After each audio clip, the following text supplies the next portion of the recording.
Terima kasih masih bersama kami di MNC News Prime dan kita masih berbincang dengan Direktur Deradikalisasi BNPT, Profesor Irfan dan juga mantan narapidana terorisme Bang Sofyan Sauri dan pengamat terorisme Bang Ridwan Habib.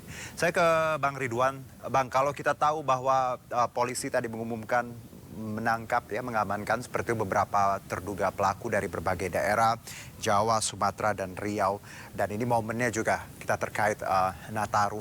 Bagaimana Anda melihat upaya ini? Apakah ini sinyal bahwa Nataru tadi Anda menyebutkan memang ada potensi seperti itu, atau ini juga bisa kita baca bahwa sebenarnya hal-hal seperti ini memang akan men-trigger atau memotivasi banyaknya napiter di luar sana untuk mungkin menebar teror jelang tahun baru ini? Ya, ini kita beradu cepat ya. Ini kelompok teror itu adalah kelompok yang senantiasa dinamis. Mereka ini setiap hari perubahan datanya begitu cepat. Baik. Misalnya data perubahan dari jumlah kader, data perubahan dari lokasi, tempat, handphone yang digunakan, senjata yang bisa diperoleh. Sehingga saya mendukung pengungkapan cepat dari Densus 88 dan aparat lainnya untuk mencegah semaksimal mungkin. Precaution itu lebih penting daripada kemudian nanti terjadi kejadian seperti di Astana Anyar kemarin. Memang ini adu cepat dalam dinamika kontraterorisme, data itu bahkan hitungan jam ya. Jadi kita beradu cepat, nanti Ustadz Sofyan lah yang pernah di lapangan sebagai teroris, mungkin jadi bisa juga bercerita bagaimana mereka juga bekerjaan dengan aparat yang akan menangkap mereka gitu loh dulu, sehingga kemudian masyarakat ini harus dipahami bahwa tidak ada sebenarnya istilah kecolongan itu.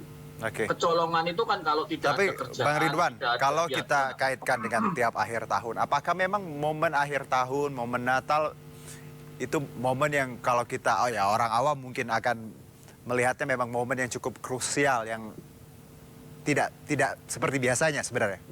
Salah satu tujuan utama terorisme adalah menciptakan ketakutan ya. Menciptakan teror, ketakutan massal, dan itu momentum Natal dan Tahun Baru menjadi salah satu target mereka. Apalagi ketika jaringan mereka di seluruh dunia juga melakukan hal yang sama. Nah ini yang saya kira harus diwaspadai, dan jangan hanya menganggap bahwa keamanan itu di gereja. Tidak mesti di gereja. Mereka bisa melakukan aksi dimanapun, bisa di mall, bisa di jalan, bisa di kantor polisi, sehingga kemudian keamanan ini jangan seolah-olah kemudian juga menakut-nakuti saudara-saudara kita yang akan misa. Waduh, nanti kalau misa ini aman apa enggak? Ya semaksimal mungkin pasti aman insya Allah. Akan tetapi kewaspadaan di lokasi lain juga wajib dilakukan. Gitu Mas. Baik, saya langsung ke Prof, bahwa tadi upaya terus dilakukan dan semuanya sangat dinamis. Menarik bahwa kita berkejar-kejaran dengan waktu dan tadi dengan informasi yang masuk, apalagi jelang Natal dan Tahun Baru. BNPT sendiri melihat upaya Polri ya, pihak keamanan mengamankan beberapa orang dari beberapa wilayah. Apakah ini langkah yang cukup maksimal atau ada hal lain yang harusnya juga para stakeholders melihat ini? Jadi ya tentu ini apresiasi, sangat terpuji langkah yang dilakukan oleh aparat kepolisian, karena memang dunia sangat mengakui Densus 88 dalam menindak ekstremisme yang ada di negara kita. Akan tetapi tidak cukup hanya seperti itu. Terus Polri terus meningkatkan pengawasan dan melibatkan masyarakat, terutama di hari-hari tertentu. Karena kenapa?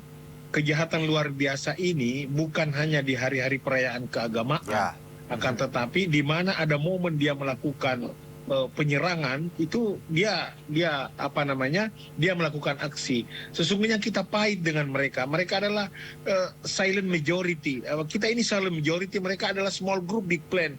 Mereka kelompok kecil tetapi bahayanya yang sangat luar biasa. Saya mohon maaf, saya biasa ibaratkan dengan seseorang yang membuang angin. Anginnya tidak kelihatan tapi menampar. Ini teroris ini, betul Pak Ridwan Habib mengatakan ini menciptakan namanya teror.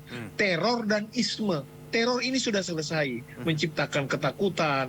Dia akan membawa pesan bahwasanya mereka hadir agar masyarakat takut beribadah, takut sekolah, takut berusaha, takut bekerja. Nah, kalau takut itu bisa diredam oleh aparat keamanan, tetapi isme, paham yang mereka yakini itu the only one. Mereka sudah merasa panitia hari kiamat. Mereka sudah merasa ponakan Nabi.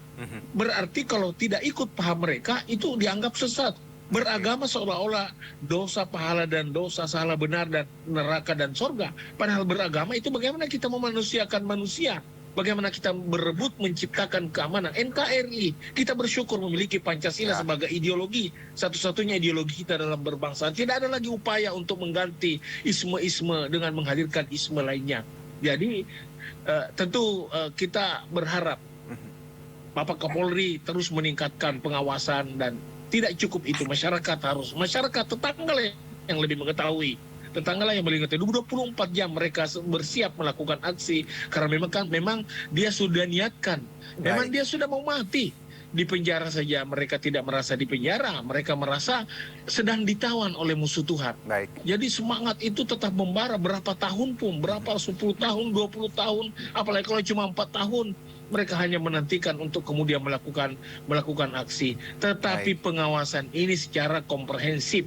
Definisi deradikalisasi itu berupaya sebuah rencana merubah pemikiran mereka dari radikal menjadi tidak radikal, tentunya dengan secara menyeluruh, terpadu, berkesinambungan. Nah, berkesinambungan, ada kultur di masyarakat kita yang menganggap, kultur mindset mereka yang menganggap itu tugas aparat keamanan.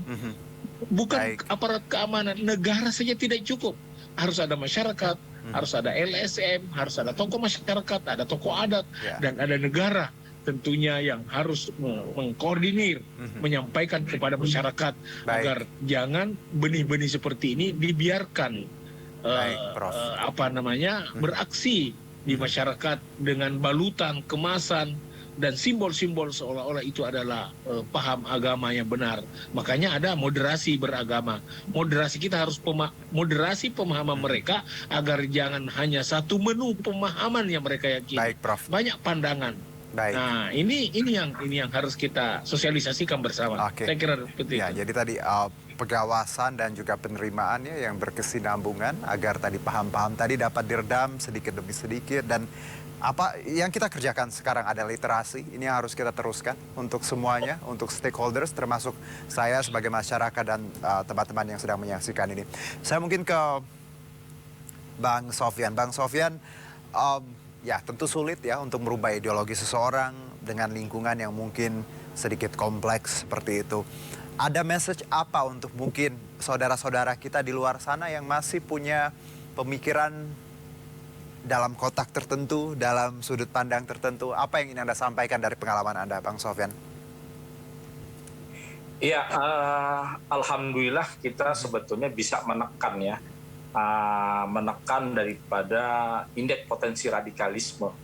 2017-2018 ketika kasus Ahok, hampir saja Indonesia diambang perang saudara. Ya, kenapa begitu? BNPT pernah mengeluarkan indeks potensi radikal itu tahun 2017-2018 itu sampai kepada 50% gitu.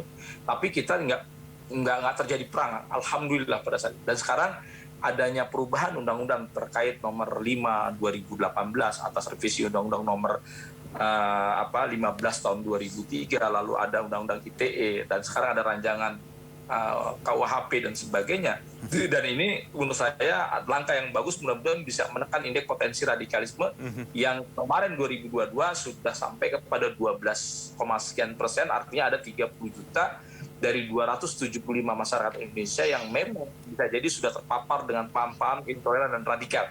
Dan intoleran radikal ini sebetulnya bibit ya, embrio ya, seorang teroris sudah pasti intoleran dan radikal, tapi intoleran dan radikal belum tentu dia menjadi teroris. Dan mudah-mudahan kita bisa menekan, dan idealnya memang di bawah 5% setidaknya seperti itu. Mudah-mudahan ini bisa menjadi jauh lebih baik lagi terkait masalah bibit paham-paham intoleransi dan radikalisme bisa kita tekan di Indonesia ini. Mudah-mudahan langkah BNPT dan 88 dan sebagainya tidak henti-hentinya bisa mengurangi ancaman-ancaman seperti itu. Itu aja mungkin dari saya, Pak. Ya. Tentunya kita, tadi paling tidak kita bisa meminimalisir dengan berbagai macam fase kehidupan di tanah air yang kita lalui bersama. Islam yang rahmatan lil alaminnya yang ingin kita berikan. Karena Islam artinya sendiri damai, rahmatan lil alamin artinya kasih sayang untuk semesta. Terima kasih Prof dan juga Bang Sofyan, Bang Ridwan, sehat-sehat. Terima kasih untuk bincang malam ini. Kita Terima ingin kasih, Islam yang Mas tadi Vicky. kasih sayang untuk semesta. Terima kasih. Mas Ridwan, Habib. Sama-sama Prof. Merdeka. Sama-sama Prof. Kami jeda terlebih dahulu tetap di MNC News Prime.